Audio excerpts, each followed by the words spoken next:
مذاکرات می‌داشتیم پدر مادر ما جوان می‌کردیم. اول می‌خوندم معلومات عالی می‌گرفتم. هرچند هزی می‌خوندم و مقصد بعدی از اویله جدا شدم داخل شدم. حرکت می‌کردم که خونم مقصد معلومات عالی کنم. بعد در چه زندگی مقصد پیش رفتنش همش نقض میشه.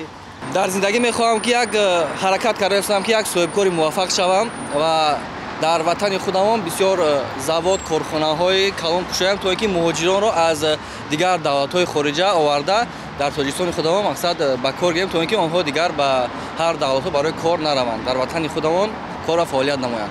من اگر امکانیت می‌داشتم اولین درجه مکتب‌های تاجیکستان را با تکنولوژی‌های با کامپیوترهای حاضر زمان و تکنولوژی‌های نو تعمین می‌کردم که کودکان از سن خردسالی مقصد با کامپیوترها و تکنولوژی‌های نو ذوق پیدا کرده در آینده مقصد یک شخصان مقصد موفق و علمدان باشند. درخت بسیار میشنوندم اگر قدرت می‌داشتم نیالای زیاد میشنوندم سایه‌افکن میوه‌افکن اگر یگونجا با من زمین میدادن زردالو میشنوندم زردالو هم ریشه‌اش هم تنه‌اش هم برگش همش درست اگر من قدرت رو می‌داشتم در هر یک پنجه زمینی تاجیکستان زردالو میشنوندم.